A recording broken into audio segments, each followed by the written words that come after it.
Well, I like that book though, Freakonomics. I read that a few times, and I read The Undercover Economist as well. Yeah. So. Well, I think we have a bit of Freakonomics here in Dubai. I mean, it doesn't seem like anything can stop this city. To the extent that 6 a.m. I only slept like 2 hours or so, and I had to drive all the way to get to the airport and go to Bahrain for the conference, the Islamic conference over there. It was interesting to network and to listen and learn. I'm so hungry to learn more because these are well-experienced men who joined in that conference, and I presented Jumeirah Lake Tower's DMCC and our Sharia-compliant products as well over there. It was very interesting for them. Some of them are going to come and they want to check out the gold spot trading because that's a bit of a tricky thing for some of the... Is that Sharia-compliant or what? It should be, yeah. Gold spot trading? It's my second run at it. The first one was listed on NASDAQ Dubai, and I pulled it off because the volumes were not to my standard, and I'm not pointing fingers here or there. It's just, it was a partnership with the Gold Council and the NASDAQ Dubai, and it's our specification. But now that DGCX has Snowber as the technology provider, it has now swaps, spreads, and spots provided. So we don't have that issue of technology, and we'll be listing gold spots soon, and it should be Sharia compliant. We'll see how that works. For all the people here in Dubai, in the UAE, though, we're looking at so many exciting growth drivers. We had a country that was previously sanctioned, which may be having its sanctions removed, which will be a huge thrust to our growth. We have Dubai Expo 2020, which a lot of people are predicting as being a huge thrust. You just came from the World Islamic Banking Conference. What role will Islamic play in the growth of this emirate, of this country? It has what I understood from the event, and what's constant over there, is that they have a lot more to do and a lot more market to capture. I'll give you two examples here. One is, I'm not sure if you know this, or maybe you do. Look at Russia, for example. They say between 22% to 30% of that population is Muslim. And this outreach is very important for us. That's Russia, not even the former Russian countries. Going forward, the other matter is making the industry, the hedge fund industry, and the businesses around the world, whether they're Muslims or non-Muslims, understand the fundamental of Sharia compliant, because it may fit all of these religions as long as the fundamentals are sound and it's ring-fenced. This is where it's coming from. It's about transparency. It's about good faith and moving forward. That's what business is about. So this is going to be, I think, or one of the ambitions is to make Dubai the hub for Islamic banking in the world. Is that? Well, I had this discussion with His Highness about 6 years ago or more, and we went with a few hedge funds, Sharia-compliant hedge funds. We went we have the Murabaha on TradeFlow, which is a warehouse receipt system, and it is endorsed by Dr. Hussein Hamad Hassan, who is known as Dr. Triple H, who is on the board of the DIB. On the hedge funds, we've also introduced these Sharia-compliant hedge funds to BlackRock, Dan Rice, and John Hathaway, Turkios for gold, and Dan Rice for energy. And we've been winning awards since then. So we've started for a while, and there is attraction, there is a reason, there is a market here. Even though the board is not just in Dubai, we're going abroad as well, and you'll be seeing a lot more of this as more of awareness and understanding. So this will be a big driver as well, yep. As these for deals the industry, not just Dubai, but Dubai will be playing a huge role in this. From what I understand, though, 70% of all Islamic banking transactions, the sukuks, any of the big, more exciting, corporate transactions, M&As, all of that stuff, is going through Malaysia. So is this our competitor now? Are we going up against Malaysia? Are we going to pull that away, or is it about driving new green, white space, going after blue ocean strategy, that we're going after new business that's going to be in addition to what's going through Malaysia? Two things. When we got the fatwa for the TradeFlow and the Murabaha, that's the alternative. That's the only alternative now. There was no alternative where we provide stored goods that you can check and check anytime you like, not just take our word for it, unlike the other options. Secondly, when we raised $200 million sukuk for DMCC to finance DMCC, Almas, Gold, and Silver Towers, the 3 towers, and DMCC, it was $200 million, and Sukuks don't get traded in the market very much, and got traded in the ASEAN market, including Malaysia. So we actually need them, and they need us, and we work together very well. They love Dubai, and we love them very much, and they're progressing very well. And the fact that they're moving, that's a good thing to have that nice, healthy competition that breeds quality between us. But it's been professional, really, very professional. I think it's one of the few areas in the world where you actually sit down, you look at your business, and you say, wow, there's so many different growth drivers. I mean, we just mentioned the Expo. We just mentioned a new country coming online. We just talked about, the Islamic hub story. We haven't even touched on the role Africa is playing in the growth of this emirate and the huge opportunity that represents. But irrespective of all this, no matter what, for some reason, when I go out, I meet people who are depressed, who are saying, my career is just not going that well. What you look, and you're in so many boards, and you're dealing with so many people, and you've led so many teams. What, in your opinion, is the thing that's really holding people back when you see that underperformer versus that top performer? What's the key difference?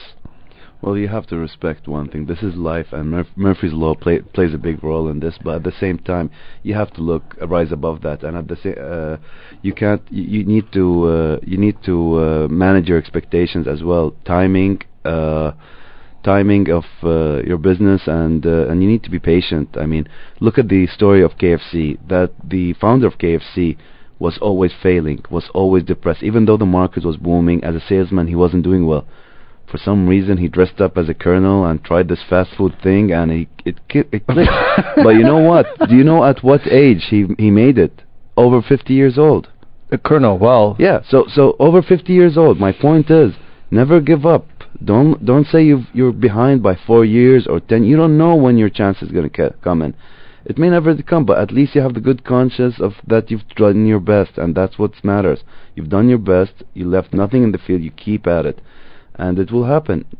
I just gave the KFC example because all of these people that talk to you about it's not happening, I bet you they're between 20 and 40, aren't they?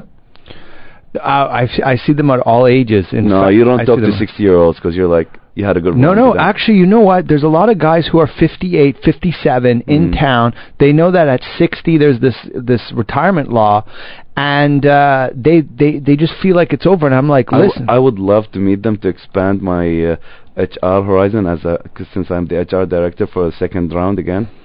There you go. Well, be careful what you wish for. I said I'd meet them. I didn't say anything else.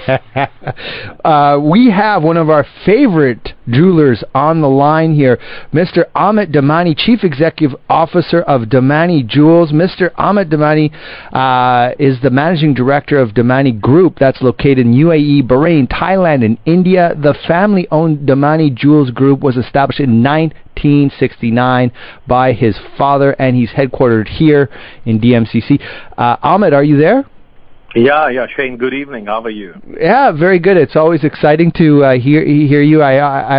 We always bump into each other at various events because you're such an avid supporter of the community and of the various charities that take place here. So it's always nice to see you and hear from you.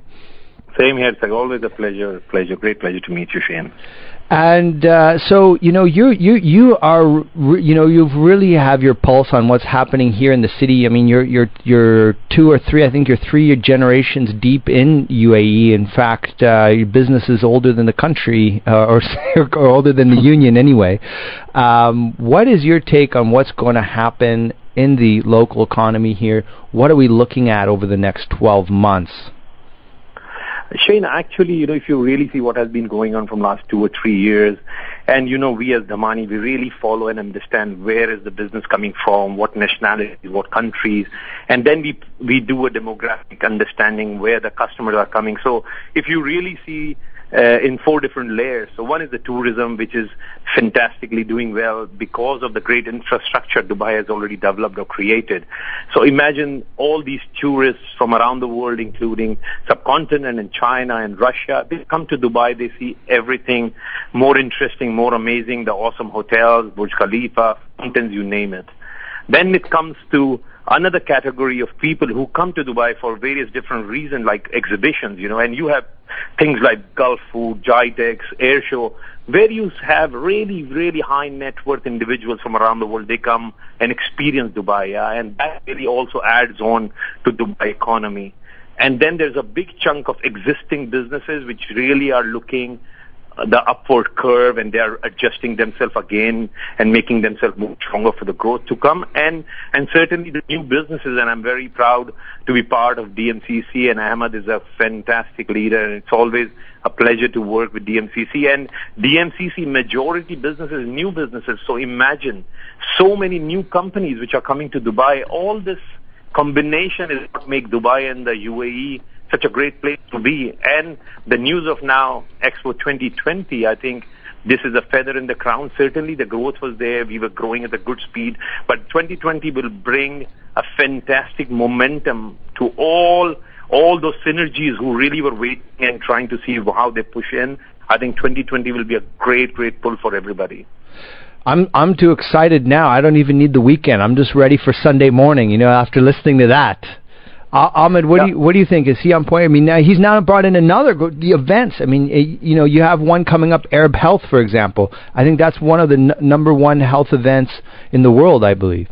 Well, I put my 2 cents whenever there's an opportunity. But me and Amit, we go a long way back.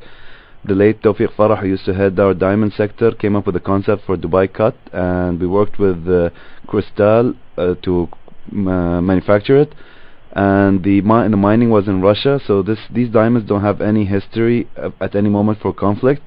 And to Arabize it, we made it 99 facets, inspired by the 99 names of Allah from the Quran. That's how we Arabized it and became Dubai Cut Diamond.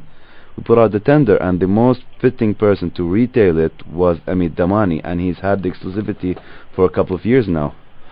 Ahmed, you run a team across, I don't know how many geographies, and ever-expanding franchise in the premium market. What do you see as the real key traits of leadership, of being successful as a leader? Shane, and that's a very, very interesting question, and I love to answer. It's all about where that person or a company, what is the vision, and then with the vision comes the planning and execution part. And many times people think that we have a vision, we've planned, we've executed it. But I think the biggest strategy thing which should be aligned is the alignment to the vision, because I think this is where the make or break happens.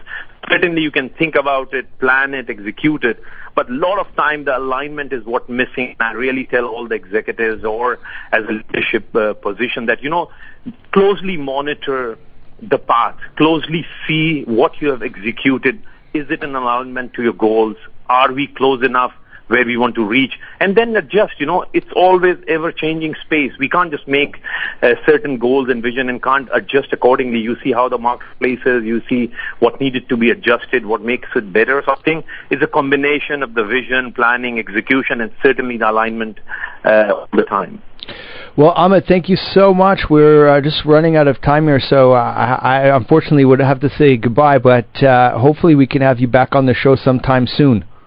I thank you so much, and Ahmed, it's fantastic to hear you. Thank you for making the time, Amit. Thank you for making the time in your busy schedule. Thank you very much. And I know you're looking for the diamond I told you about. Thank you. Yeah, I am. Take care. Okay, right, I'll talk to you soon. Thank you. This is Eye on Careers. I'm your host, Shane Phillips. We are here in the studio with Ahmed Bin Sulayem, the chairman of DMCC. Coming up, we're going to be hearing from Jeffrey Rhodes, Managing Director, Financial Institution Groups for Kalati. Rhodes has spent the last 35 years involved in the international precious metals market, working with major bullion banks. He's going to give us an insight onto what's happening. Ahmed, the chairman of DMCC, is going to stay with us. And I also want to give a big thanks to our sponsors, the ICAEW and Laymoon.com, your career channel.